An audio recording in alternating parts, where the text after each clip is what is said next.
Roger Ebert of the Chicago Sun-Times calls this movie a well-made thriller, tense and involving. And the scary thing in these months after Watergate is that it's all too believable.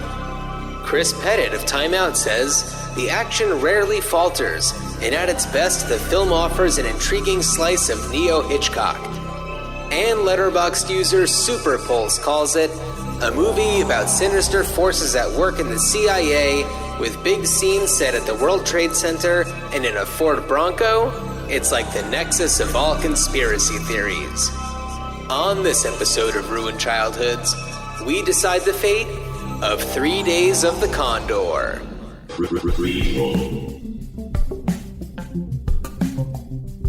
Sequel. Reboot. Which one will it be? It's the Ruined Childhoods podcast. Greetings, Starfighters. Hey, everybody. Hello, Dan. How is everything? Everything is happening, you know? Everything is happening. Everything is happening, and, you know, life is a highway, and I'm going to ride it. You know what, Dan? Whenever I'm tasked with thinking about what song I'm going to put at the end of an episode, and I have used it before, yes, but my first instinct is to go with Life is a Highway every single time. It is a constant standby that, yes, it is, when in doubt, Life is a Highway. Tom Cochrane, don't know if he wrote any other songs. He didn't have to. I don't even know if he wrote that one. But well, what's so funny is that it does work for, like, summing up any movie where it's like, things are gonna happen. Just roll with it. Life is a highway. See what happens. You gotta ride it all night long. And daytimes as well. Oh, Dan.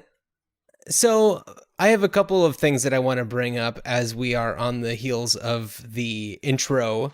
And I want to, first of all, ask you, at what point can we stop saying Roger Ebert of the Chicago Sun-Times? Everybody knows who Roger Ebert is.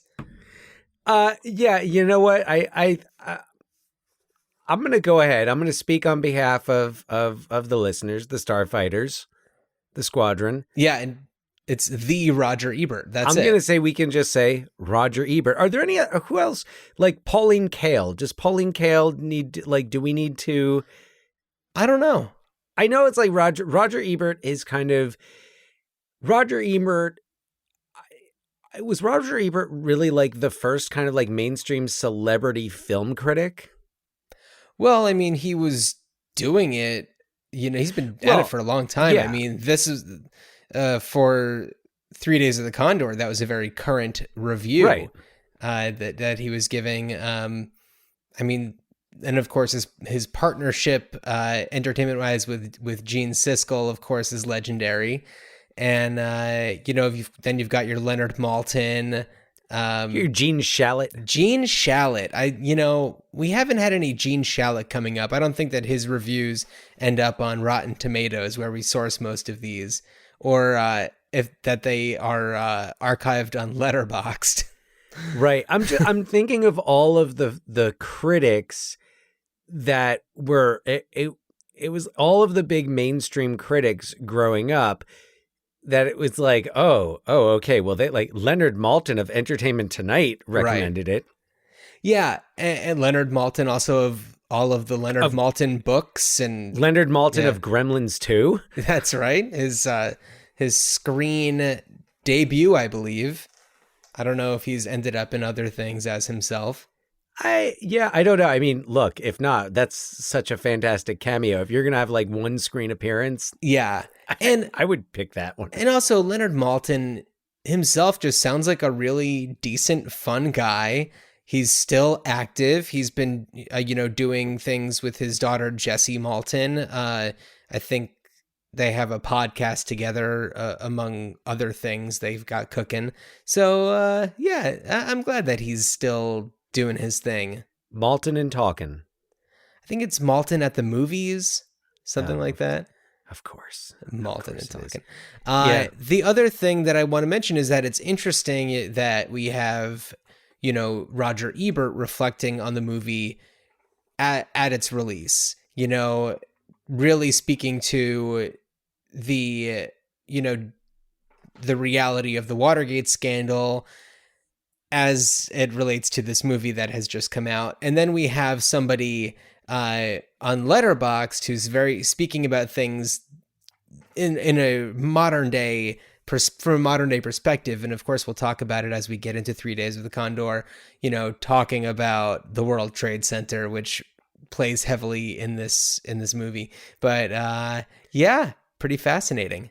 Yeah. So, and also just to, formally welcome everyone. And yeah. Greetings. We started off pretty formal with the greetings. Oh, yeah, no, great. Yeah, no, I know. We launched in and, we're here to figure out what would the best possible thing to do if these properties need to be revived. And what's funny is along those lines, and just thinking about looking at all of the different movies that have come out, especially now, like we're in summer movie season, which is weird because it's like going back to movie theaters is not what it was. And but we're getting into that like summer movie season. And I was thinking about summers past and movie seasons of summers past. And you think about just the number of movies that come out that are either sequels, prequels. You've got your Godzilla versus Kongs, your Cruellas. Yeah. You've got A Quiet Place Part 2. Quiet Place Part 2. Yeah. And I mean, you've got a few originals out there, but they don't necessarily get the pomp and circumstance. And even something like In the Heights. Sure. It's an adaptation. It's an adaptation. When you look at, I was looking at, and this is unfair because this is like, maybe the summer that set the standard, but 1984. Okay. And you just look at the originality in the movies that were coming out and how these were even the big budget, like the huge blockbusters, Ghostbusters, Gremlins, Karate Kid, Beverly Hills Cop. They were all, I don't know, there was something more inventive about them. And even though like maybe it wasn't the most, Gremlins is kind of, based on some older ideas. And wasn't Karate Kid originally written by Charles Dickens? Young Pip LaRusso from Newark, Wales.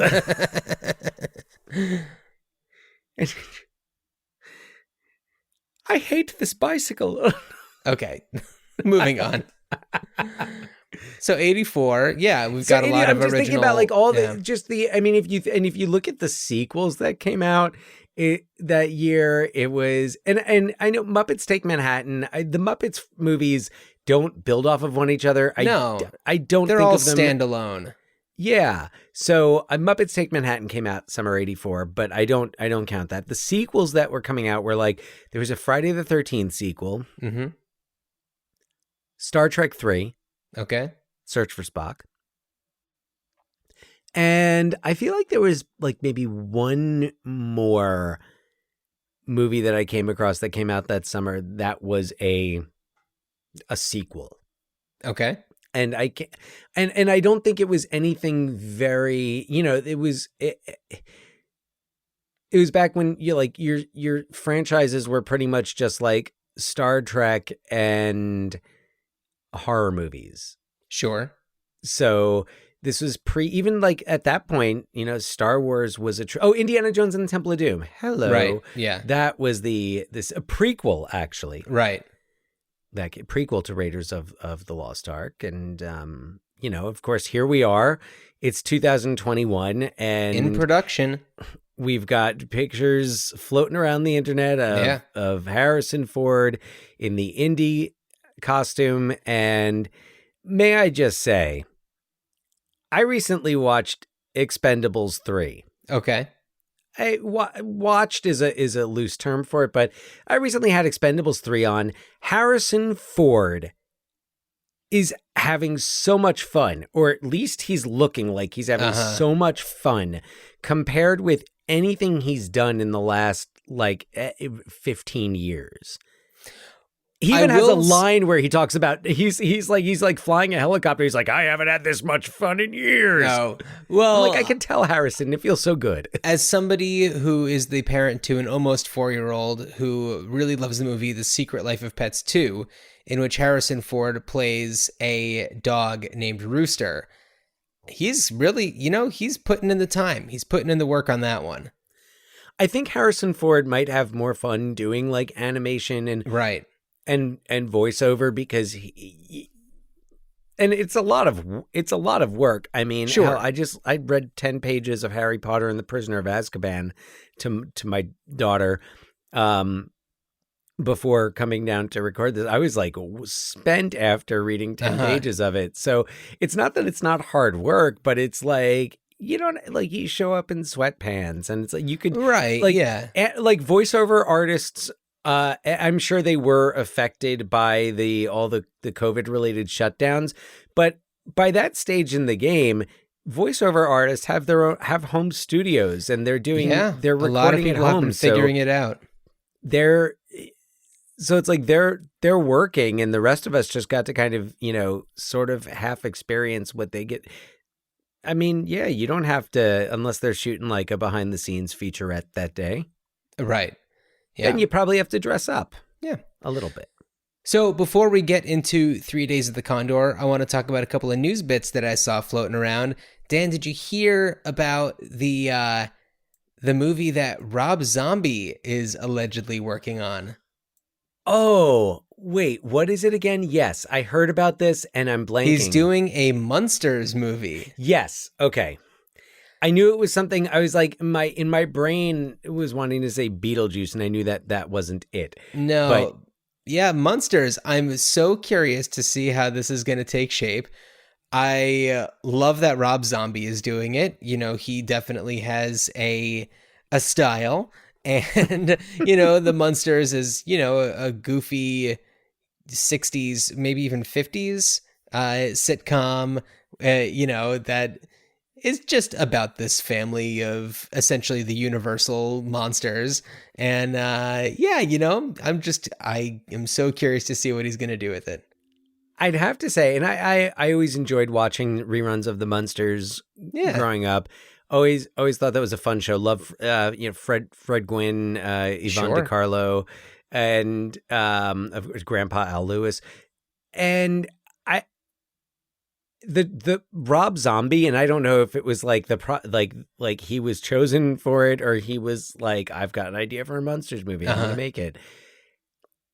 It's kind of the only. I was thinking about it, and I was like, I don't know how else like I could be this interested in a Monsters movie and have like such high hopes for it. Yeah. Because otherwise it would just be like, okay, what are they? Is it going to be like the Brady Bunch movie, which was awesome, but but you can't do that again, right? Right. So to hear that, like, okay, Rob Zombie is doing like House of a Thousand Corpses, Devil's Rejects. Rob Zombie is doing the Munsters. Okay, well, we'll just see.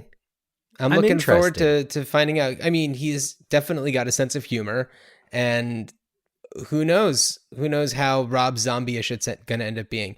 There's another bit of news that I did see, and this one, there's no script, there's no writers, not sure if the originals are directing it, but they are allegedly producing it, but there is allegedly a Kingpin sequel in the works, according to Slash Film. So Farrelly Brothers are on board for producing. No information about if they're directing or who's writing anything, but that's just something I saw that's worth mentioning. Interesting. I'm trying to think of like Farrelly Brothers movies that have had like Dumb and Dumber. Right. Yeah. I don't think there's been any other Farrelly Brother. Those movies, mostly stand on their own. Uh-huh. Yeah, but they didn't they do like the Heartbreak Kid remake? Oh, was that them? a Farrelly thing? If not, it felt like them. Yeah, I know. I think you're right. I think they did the Heartbreak Kid remake, but I don't think they've sequel. There wasn't like Me, Myself, and Irene and Herself. Right. No. Or there's something else about Mary. Yeah. No. So we'll see about that. We'll see if that continues on. Hey, I thought Kingpin was great. I don't know that it ever called for a sequel. Nope, but whatever.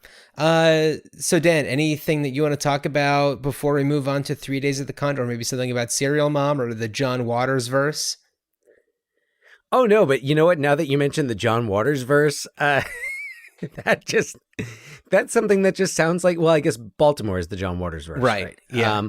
Although it's interesting, so I was listening to John Waters' interview with Mark Maron on WTF, and they talk about the like other filmmakers from Baltimore who make films about Baltimore, like Barry Levinson, and they mentioned like David Simon did The Wire. Okay, right. And it was funny because Waters was kind of like, he was talking about Baltimore and just how Baltimore is just this kind of like, weird little like city with all of these, little like subcultures and communities. Right.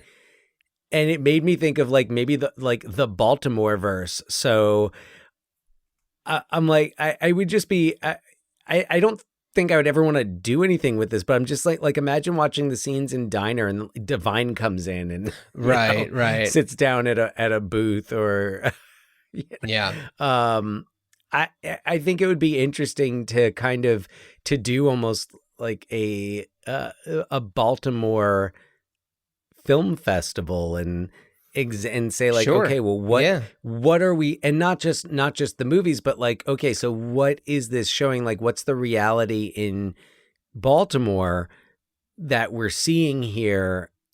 How is it being represented? How is this filmmaker influenced by Baltimore? And yeah, it's just, you don't think of Baltimore. Baltimore. I'm just trying to, I just bringing in the Baltimore accent. Baltimore. Oh, is that it? I know some people from Baltimore, and I feel like that's along the lines of how it goes. Couldn't even tell you. Have never been. I think I've driven through Baltimore like on the way to DC. Okay. But never stopped in Baltimore. So that's the thing. It's like, it's just not a location that you normally think of as a place where movies are. I mean, unless all you watch is like John Waters and Barry Levinson movies. Yeah. Well, we're going to shift gears from Baltimore and talk about a city that's in a lot of movies, New York City, and and Hoboken. Yeah. No, I got excited with a lot of the locations, a lot of familiar places. Yes. Me. So we're talking the 1975 film 3 Days of the Condor. Dan, before I get into a synopsis, I'm curious to know, was this your first time seeing this? What's your history with this movie? My history of this movie is that I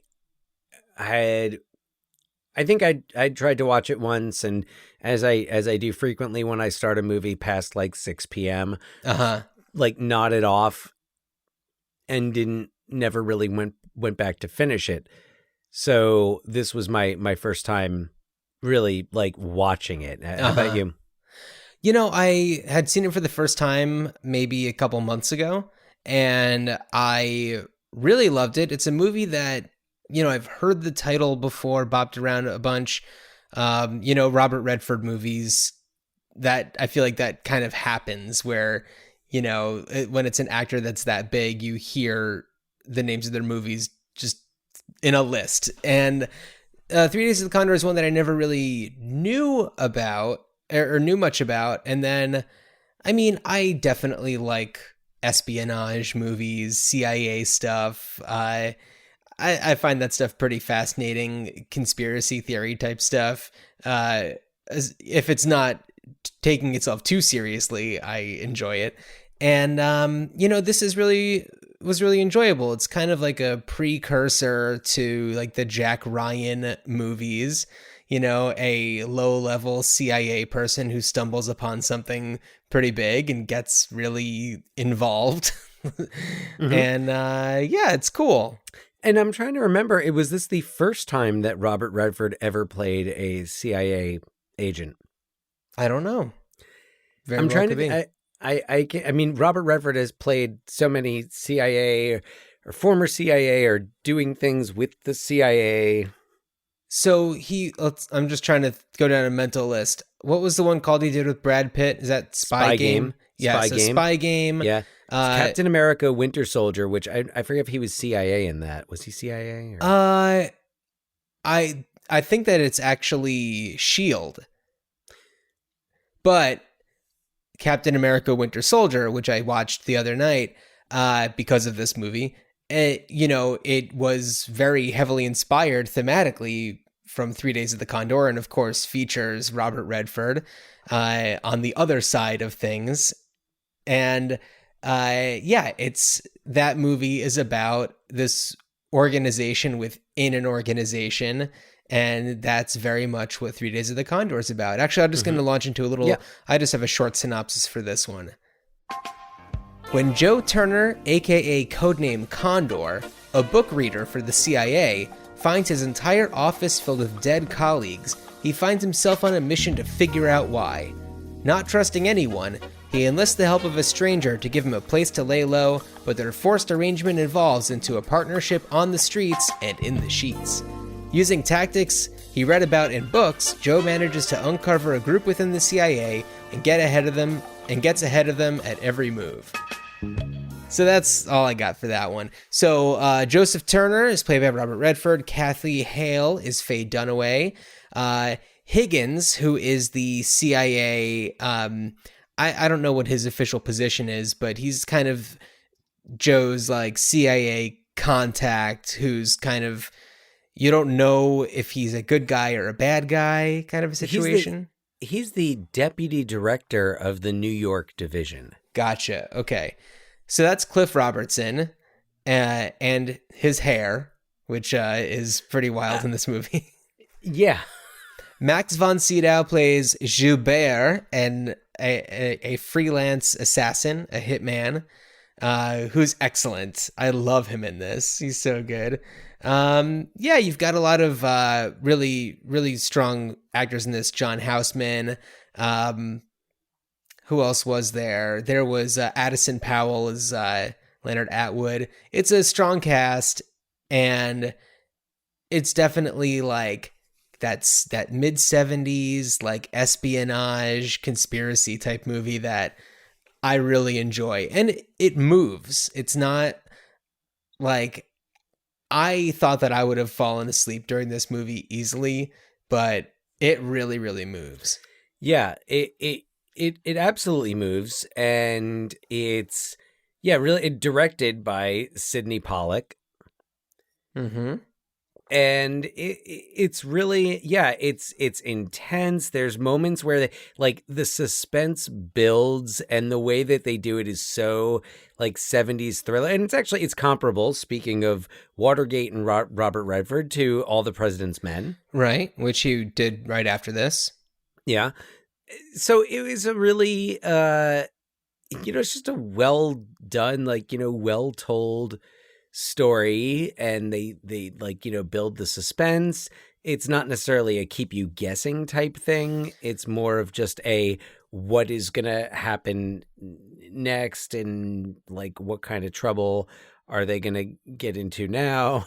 Right. And it's also just like the process of watching him kind of play games with the CIA based on what he had read. So basically I'm not going to describe his job. I'm going to let the CIA describe his job. Condor shot us both. Evidently, that was the only statement he could make before they took him into the operating room. And the other man, Barber, he's dead? Before he hit the ground, Mr. Atwood. You should add that it was a remarkable shot. half-inch above his flak jacket. I thought this guy was... Wait a minute. Was Condor qualified with a handgun? 2 years military service, Signal Corps. Telephone lineman, long line, switchboard maintenance, 6 months overseas. Separated 9/61, worked at Bell Labs, Communication Research College on the GI Bill. The question was, Mr. Higgins, is he qualified with a handgun? No handgun, sir. M1 rifle and carbine. Evidently it was sheer luck. Or else. Yes? Or else what, Mr. Higgins?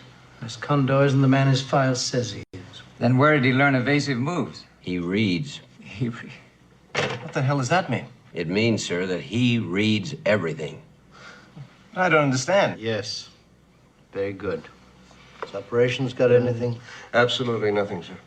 Extraordinary. It's very well executed. Which requires planning, communications, tracks. I'm not asking for footprints. A blade of grass, a broken twig, something disturbed. Yes, sir. Wicks seems to be all we've got. Where do we have him? We don't. They rushed him to Gouverneur emergency before we got word. Maybe we should leak the name of the hospital, try to get Condor to make his move. Of course, Len. Don't expect too many mistakes from this man. After all, he does seem rather more interesting than just another of our reader researchers. For example, has he gone into business for himself? Was he turned around? Did someone operate him? Is he homosexual, broke, vulnerable? Could he be a soldier of fortune? Did he arrange the hit? Is that why he's still in flight? Still, he may be an innocent. But then, why didn't he come in gently with Mr. Wicks? So they talk about Wicks, and Wicks is Joe's contact at the CIA office. And when he finds his colleagues dead, he calls and speaks. Does he speak to Wicks? I can't remember. But the arrangement is that Wicks is going to meet him in this alley on the Upper West Side, and and he's like, but how do I know it's you? I've never met you, blah, blah, blah, blah, blah. And he's like, well, why don't we bring your buddy, Sam Barber? So Wicks and Sam are going to the alley. Sam doesn't know what's going on. He's wearing a flak jacket, and he's like not really sure what's happening. He doesn't, I don't even think, realize that it has anything to do with Joe until he sees Joe there. And then Wicks tries to kill Joe. Joe shoots him in the leg and flees, and Wicks shoots Sam in the throat. Well, it's this really intense sequence where Joe's at the end, and it's this alleyway that's kind of narrow. It's narrow, but then it expands. It opens up. It's kind of like there's a place where a garbage truck could pull in and empty a dumpster. But so Wicks is off to the side, and Turner can't see him, and it's this really great build of suspense. Oh yeah, because he's down at one end, he sees Sam, and Sam's like, "Oh hey Joe, well, this is an interesting place to meet up." And so what's also go ahead. I was just gonna say, it's real, something is going to happen. There's a lot of those moments in this movie, and I think it's really one of its strengths is that there's all these moments where something is going to happen. You're waiting for it to happen. You're anticipating it. Yeah. And then it happens. Yeah, exactly. I just want to note, and I found this very interesting. And the first time I watched this, I did this, and then I did it again this time. But I looked on Google Maps to see, because they tell you exactly where they are, what intersection they're at. And I looked for that alley, and of course it's street view. You can see it and everything. But there is an episode of the podcast, I believe it's 99% Invisible, where they talk about these movies that take place in New York where there's an alley. And a lot of people, you know, who maybe aren't super familiar with New York, you know, think of New York as having all these alleys because of the movies, but there really aren't any above like a certain street. Like, it's really interesting that there's this alley because it is extremely rare for there to be any alleys in that part of town. They're all, you know, downtown. And so a lot of movies, when they're talking about meeting in an alley, they have to specify that it's beneath a certain street. So when I first heard on the Upper West Side that there was an alley, I like checked the maps and I was like, wouldn't you know it? There is. It's like, it's gated off now, but like, it's definitely an too many access CIA point. meetings happening there. Yeah, exactly. Too many people getting shot in that alley. Yeah. It's behind, I want to say, the Ansonia building, which is I think it might have been a hotel. I think now it's just kind of like a upscale. I think it's 73rd and Broadway, something like that. 71st and Broadway, maybe. Because we used to, I used to live That's right. 75th and Broadway. Yeah. Used to live up there. So they mentioned it, the Ansonia, and I'm like, wait a second, isn't that Right. that like fancy pants place nearby? That's not a fifth floor walk up like our apartment was. Right. Yeah. So it's cool. And, you know, who doesn't love a movie in like 1970s New York? It's just got like the perfect amount of grit, and yeah, it's real fun. Yeah. One thing about this movie, I'm curious to get your thoughts. The music. You know, there are certain places where the music feels a little off to me, but it didn't bother me that much. It definitely stood out. But yeah. It definitely bothered me more at the beginning because it's this really funky, jazzy. Yeah, like really, like, yeah, it doesn't fit. It just doesn't fit. This doesn't work for me. Like, this should be the music. I don't know what it should have been in. I was like, I started to like sing vocals along to it as it was, because it just felt like that kind of like jazzy 70s. I can't think of it right now, and No, it's a little out of place, and I don't know. I don't know if it's just that like this movie wasn't given the love it deserved. I don't know. Like, it seemed like that was a point where it's like they took it so far. They had, like, I believe, was it Owen Reisman who was the director of photography? Like, it's got all these things dialed in, and then just like the music feels like they really like used up all their budget and were trying to just like figure something out last minute. But I think, but Dave Grusin, who did the score, had did scores for Sidney Pollack. Well, I don't know if he did anything before 3 Days of the Condor for Pollack, but definitely did after that. Did Tootsie, and which it very much fits Tootsie. Right, absolutely. Well, Tootsie, if I remember correctly, the music is kind of weird tonally in parts. I'll have to listen back to our Tootsie episode. Notice that I said I have to watch Tootsie again, but I do remember us talking about how like in certain places the music felt a little weird. And he also did the score for The Firm. Okay, but I thought his score for The Firm was much better, like suited for, because The Firm the Firm has a similar vibe to it, and also directed by Sidney Pollack. Yeah.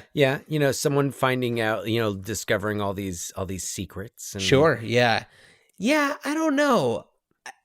I mean, maybe it could have been that it was like a studio note that like the music needed to be a little bit lighter. It's like, people are going to be coming to see Robert Redford and, Faye Dunaway, and, of course, it's like some of the biggest stars at the time, and it's like, they're going to want to have fun at the movies. It can't just be depressing and super spy dark tones.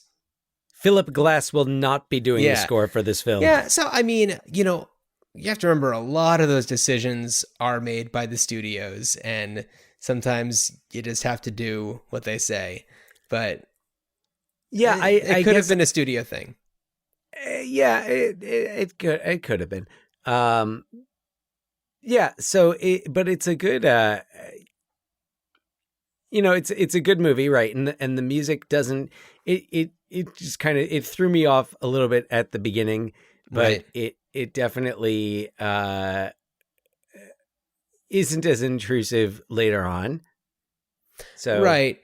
Yeah, if we're talking about things that, were a little bothersome, I feel like I'm not alone in saying that Joe's relationship with Kathy and the way that he treats her is, and then the turn from her being his, being captive to him to them, in the sheets, if you will. And then the next day they're like partners. So it's like, it felt like too sharp of a turn for me. Oh, and all of a sudden she's making all of these jokes about it, and she's like, "Oh, well, I'm just a spy fucker." Well, let's listen to that clip. Oh, yeah. You didn't sleep well. You didn't? No, you didn't. You're up early. I had some thoughts. I've got a plan. I don't know if it'll work or not, but I'll need your help. Have I ever denied you anything? Hey.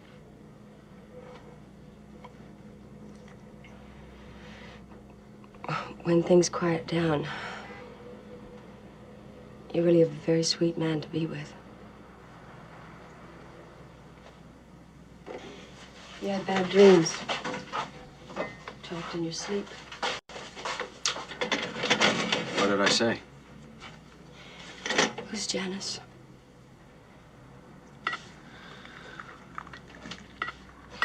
Was she a volunteer or a draftee like me?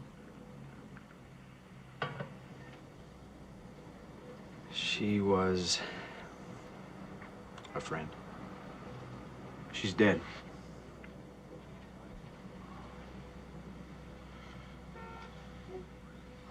Do I have permission to take a shower? You don't have to help, you know? Oh, no. I'll help. Can always depend on the old spy fucker. Love that line. yeah, but that's something that I feel might have been a studio call. Was like, what, we're gonna have Redford and Dunaway in a flick, and they're not gonna fuck? Come on. Yeah, that's, hey, very well could be. I'm curious to know if that's something that would have been in the source material, the book 6 Days of the Condor. I'm glad they condensed it down to 3. 3 Days of the Condor has a nice ring to it, just as well as 6. It sounds like 3 coins in a fountain. You can sing it to the same tune. 3 Days of the Condor. There you go. So, I mean, I really love the also the interaction when Kathy is like a full partner, and she has the interaction with Higgins at the restaurant to kind of get him to come outside so that Turner can question him. So, let's check that out. I have this friend, and he asked me to give you a message. Quote, "Dear Mr. Higgins, this will introduce a friend of mine, Sparrow Hawk. Please accompany her to the Nassau Street exit of this place. Now." Personally, I do it because he has this huge gun, and he's looking at us right now. She's just so charming, and like you can't help but really become attached to her character during this movie. I will say one thing I thought about her in the scene, like that morning after scene that we heard before, is that it's one of the few times that I've seen Faye Dunaway in a movie and felt like she looked like a real human, a real person. Yeah, definitely. Like, and she's just ordinarily. Sorry, I want to elaborate on that a little bit, just because I feel like in Bonnie and Clyde, there's something. fantastical about her. There's something, and then in Network, it's like, you know, she projects this coldness as part of her character. I mean, you know, brilliantly so. Same thing in Supergirl, but in this, like, it was that scene where all of a sudden I was just like, and maybe it's also because I think, like, when I see Faye Dunaway, I think about all of the various stories that have been told about her. Though sometimes I do wonder if it's more of a case of a woman being given a hard time for things that men do regularly on film sets. I am willing to bet that that's accurate. You know, I was thinking about that scene, and I totally get what you mean by her seeming just like a real person. And I think that it's just a lot of like in the way that she's diffusing tension with humor. And I mean, it's hard to say what anybody else would do in that situation. She is being kidnapped in her own home by a man who says that he's in the CIA and being like hunted down by the CIA or by somebody. And, you know, it's like, how could you possibly believe that? And he does enough to kind of prove it to her, but still he ties her up to her bathroom so that he can take her car to go do something. And like, yeah, ties up her mouth and everything. And it's like, he's really, really rough with her. And, you know, I didn't pull this clip, but she, you know, says this thing after he gets back where she's like mentioning how he's been roughing her up. Like, oh, it's actually that scene when she's like, you can rough me up all you want, like, you know, about like taking her car. And he's like, how have I roughed you up? And he's like kind of yelling at her. And he's like, I haven't roughed you up. What? I haven't raped you. And she's just like, well, the night is young. And it's like, realistically, you know, is somebody in that situation, that's the first thing that's going to go through their mind is like, you know, being killed or being raped. You know, you're a woman who's mostly by herself in New York in the 70s. It's, you know, a very valid fear. And, you know, she, even though things do lighten up, and I don't know if it is a sense of Stockholm syndrome where she does decide that she is attracted to him and they sleep together, but then she's diffusing the tension with humor. And that's a very human thing to do. Yeah. And, you know, it brings up an interesting point, something that I was thinking about. And because Faye Dunaway in an interview had talked about how for some of the reaction shots that she needed to have of looking really like terrified of Turner, they actually shot it with Sidney Pollack doing it because she was like, I couldn't feel that type of terror about like Robert Redford. I know. And he's so pretty. It made me wonder, like, should Bruce Dern have been cast? Like, I mean, like, I'm seriously was thinking about it and was like, and as great as Robert Redford is, and as much as Robert Redford is really good at like the espionage thing, do you think if you think about actors in 1975, was he really the best choice for this?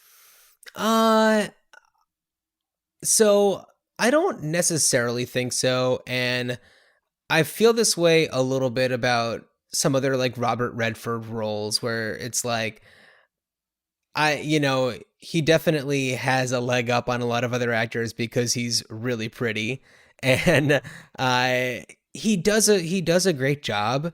I feel like somebody whose job it is to read books for the CIA.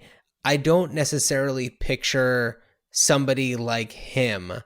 I picture somebody maybe more Dustin Hoffman-y, who's, if we're talking, I mean, their partnership together, but like somebody who's a little like nebbishy and, you could see being very like bookish and stuff.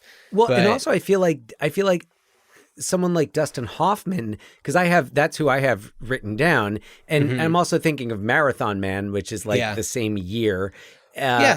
But I'm thinking like someone like Dustin Hoffman, I feel like with Robert Redford, it's just kind of like, well, you trust him, but really not just the role of not just believably being somebody who reads and analyzes for a living, but somebody who you're not sure, like for Kate, the Faye Dunaway character, for her to be like, this guy, this is the type of thing that people say that like, oh, the CIA is after. I mean, maybe not so much in 75, because maybe like movies like this are what made that kind of a common, like, oh yeah, no, that is not something that actually happens.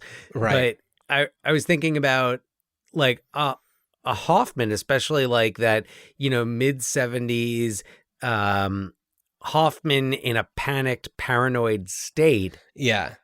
I would be much less. I like that whole like the night is young thing. It would take on a different air in that scene, because like fidgeting, paranoid Dustin Hoffman is unpredictable, and is you don't know what he's going to do. Whereas Redford is so much more measured. Right.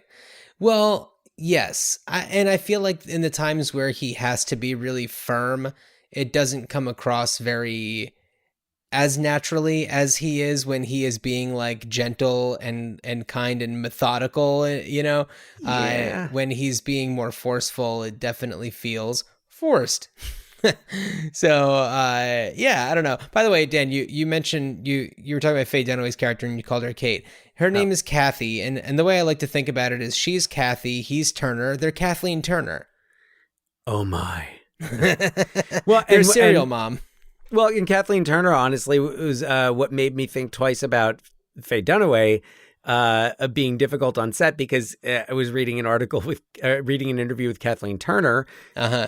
And she talks about how she got that reputation, and she was on set for a film and was like, she said she would always dream shots the night before they would, like, she would have a dream about it. And in her dream, as she like showed up to shoot on Peggy Sue Got Married. So this is with like Francis Coppola, and she thought, and when the camera wasn't where she had dreamed it would be, she actually like, she brought it up and she was like, I think that like the camera's supposed to be over there. And Coppola's like, well, it's not, it's over here. And they had this, and according to her interview, he said, he made her a deal and he was like, look, you're going to do as many takes as I want with the camera over there. And then we'll do a couple with it over there.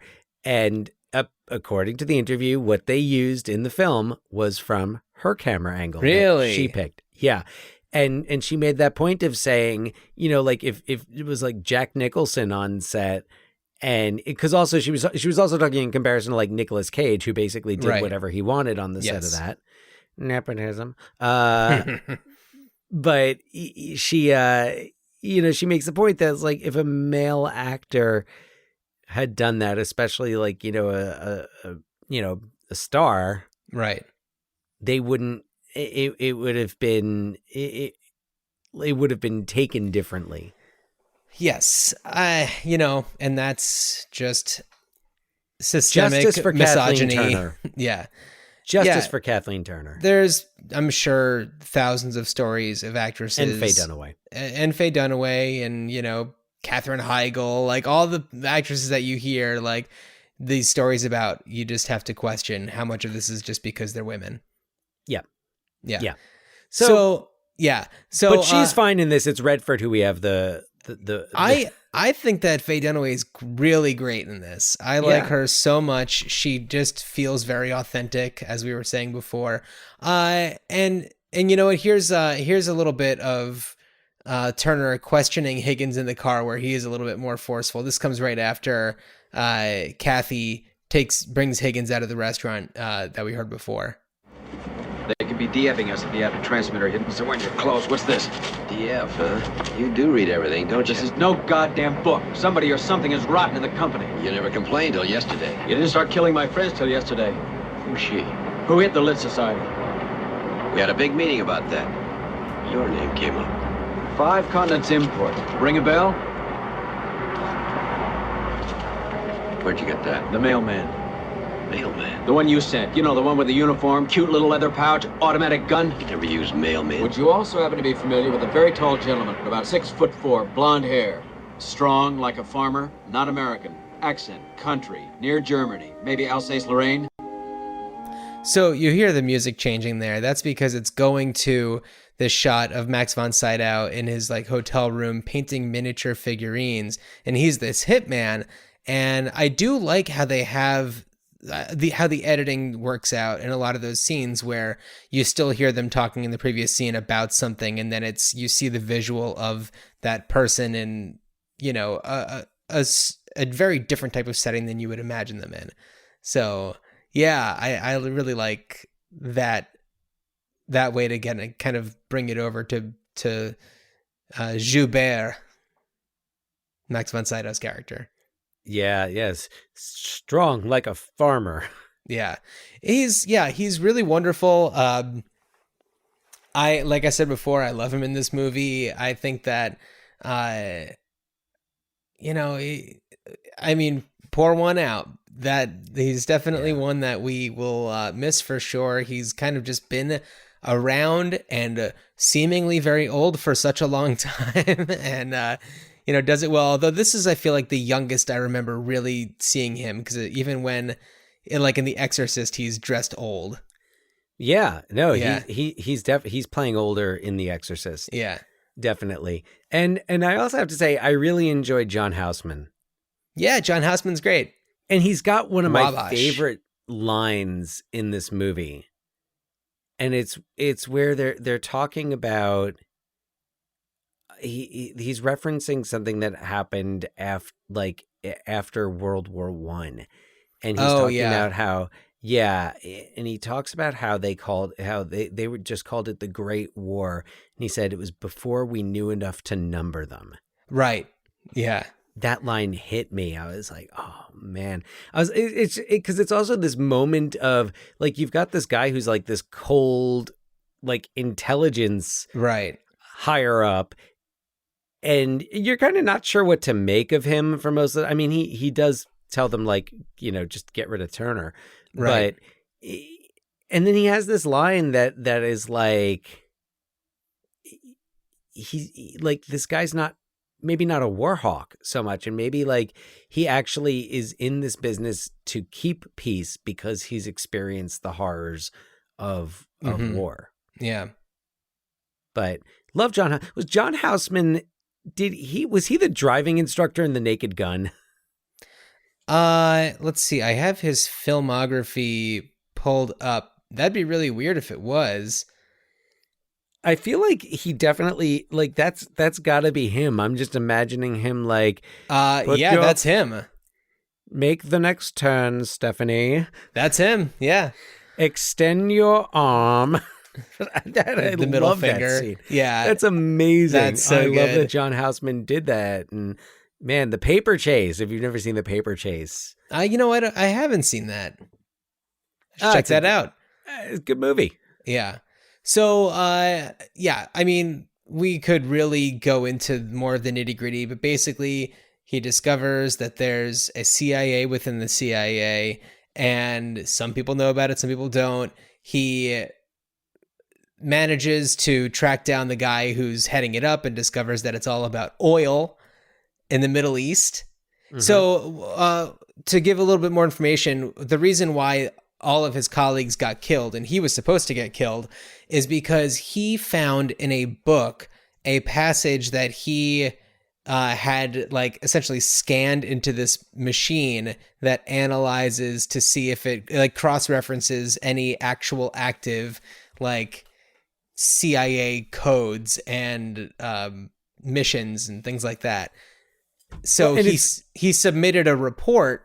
And because he submitted that report, which he was notified that it turned up nothing, the CIA within the CIA actually knows that it very much is related to, because I think that it's a book from Belgium. I don't know. Well, no, I think it's I think in an American book, but because Turner, he makes the point of saying like this book wasn't very successful. Why is it translated into all these languages? Oh, right. So and they're talking about like that. I'll just play the scene. Play the scene. Who are you? What are you doing here? I'm Condor. Sit down. What do you do for a living? Don't be ridiculous. What do you do? Exactly. Deputy Director of Operations. What section? Middle East. What are you working on? What are you doing? What's the secret worth murdering everybody at the ALHS house? There's no secret. Wick showed you my report. What report? Yes.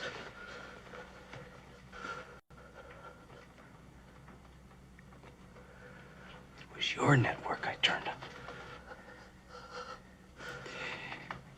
Doing what? Doing what? What does operations care about a bunch of goddamn books? A book in Dutch. A book out of Venezuela. Mystery stories in Arabic. Wait. What the hell is so important about...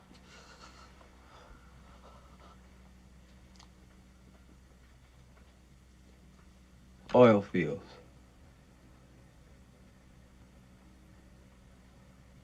Oil.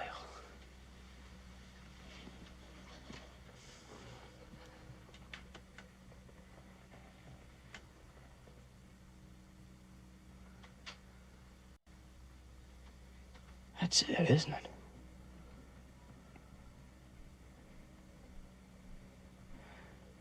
This whole damn thing was about oil. Wasn't it? Wasn't it? Yes, it was.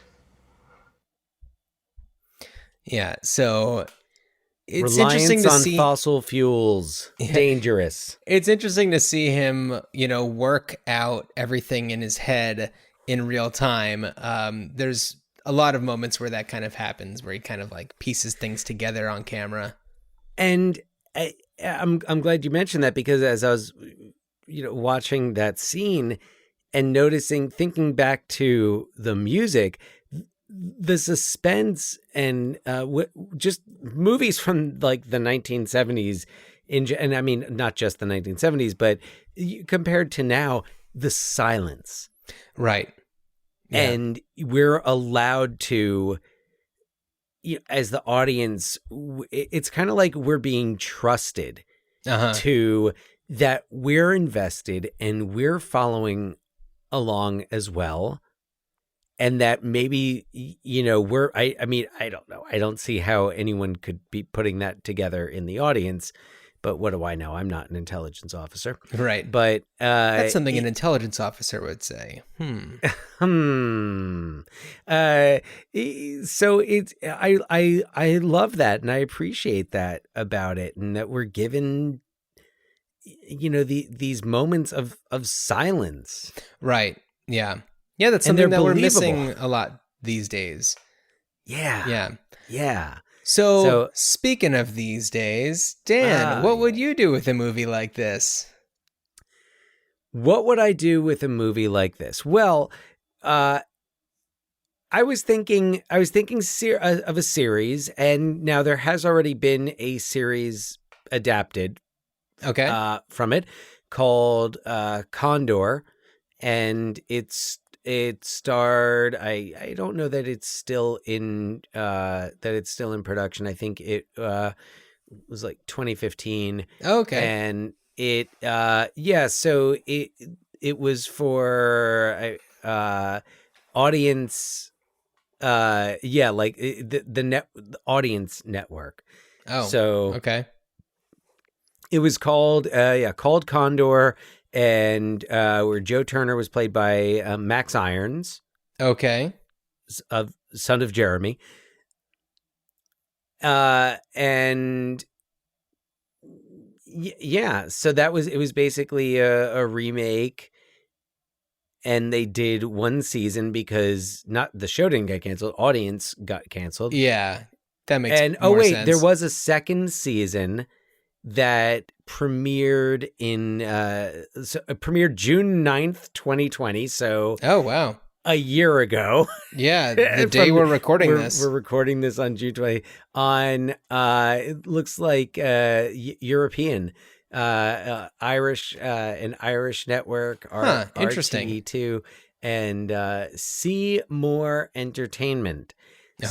So which is it was Canal Plus and Got this and like yeah, they're mostly in Nordic countries. Interesting. So yes, there's been a quasi remake, but that's where it was. I could see this, and I'd be interested to go back and look at the book and maybe take the book. And it seemed like this would make for a good HBO thing, you know, a la like Mayor of Easttown or sure, you know, clearly not the same. I haven't seen it, but not the same it's thing, great. but just like kind of that you know, limited series, and maybe that's where you know you could limit it a little bit less and bring back the other 3 days of the Condor. Yeah, right. Yeah, why not have 6 days of the Condor? I mean, have you know, each episode is a different day of the Condor. There's 6 episodes. Day one of the Condor. Why not? There were also some other novels that are kind of like in the series. And so there's a 1978 sequel called Shadow of the Condor. I think they were trying to turn Condor into like Bourne, into Jason Bourne. Well, I think Jason Bourne was around. Was Jason Bourne? This you know, I don't know the first Jason Bourne, but and then there were 2 more sequels called Next Day of the Condor and Last Days of the Condor. Okay, which both came out in 2015. I don't know much more about them, but interesting. So interesting that there was this big like push in 2015 to get more Condor out in the world.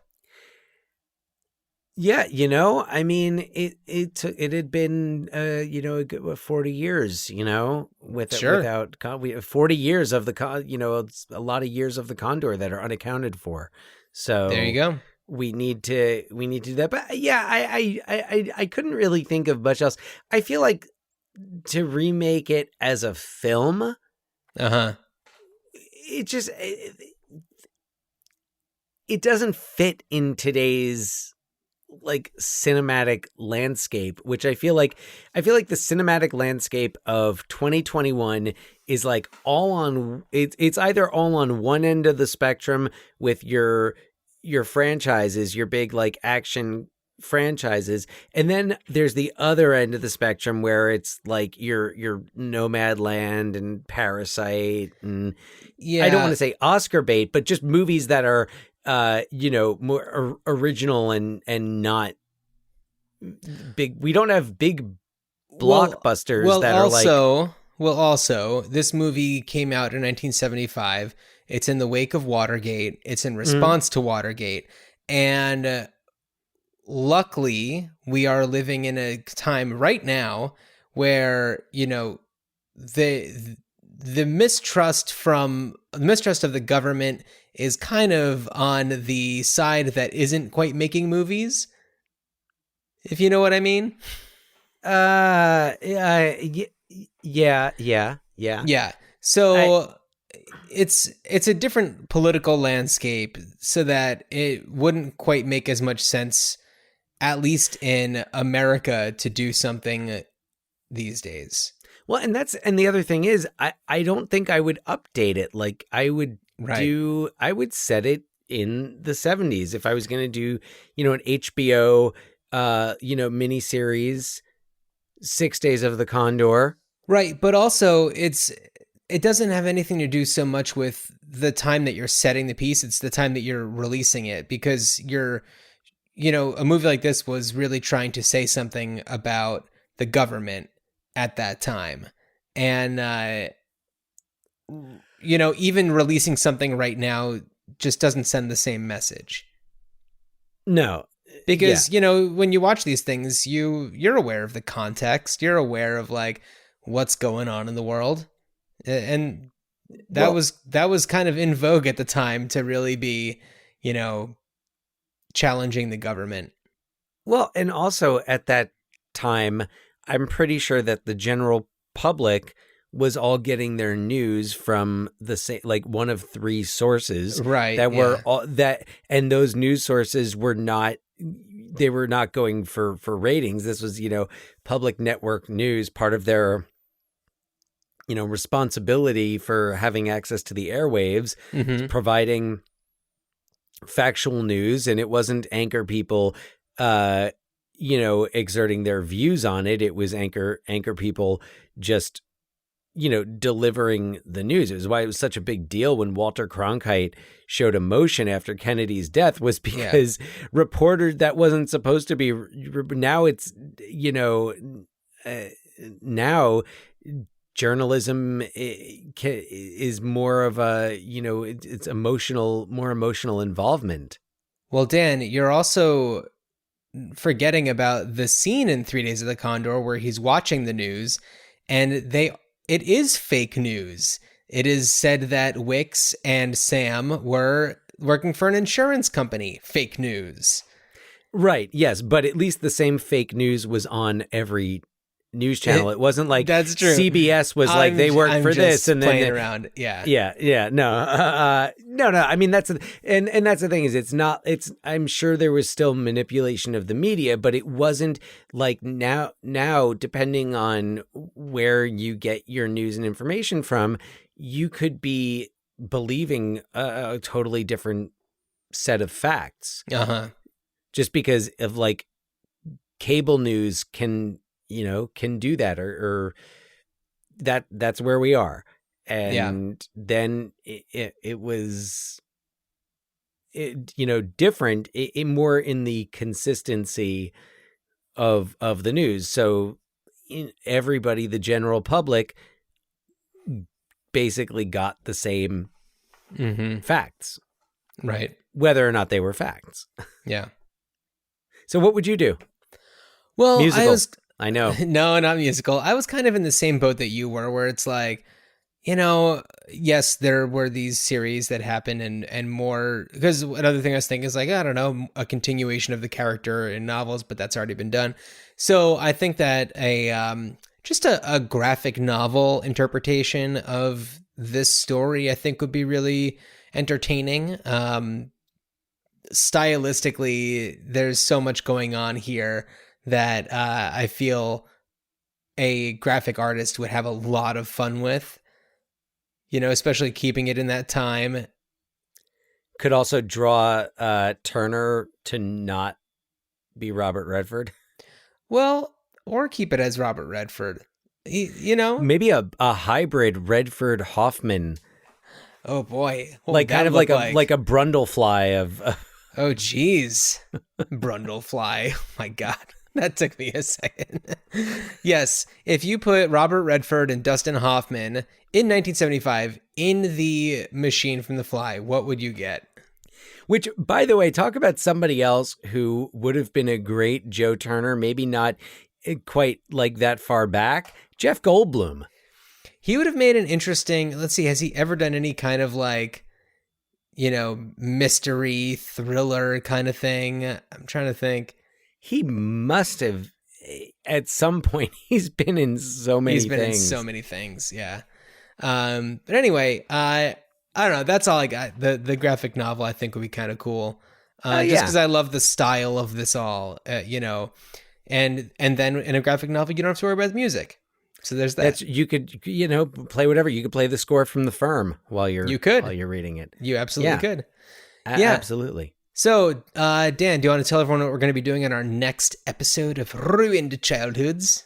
Yes, and of course this occurred to me once we started recording, but it is we did a coincidental Ricky Lake double feature. Now we're doing a coincidental Max von Sydow double feature. Oh, you're because right. we're doing Flash, Defender of the Universe, Flash Gordon from That we 1980. I'm very excited. Max von Sydow, Topol, Melody Anderson, and Sam Jones as Flash Gordon. Oh my God, Timothy Dalton is in this too. That's right. Yes. It's going to be great. Very excited. Yeah. Well, Dan, while you are riding the streets of New York in your stolen Ford Bronco, I wish you a good journey. Good journey.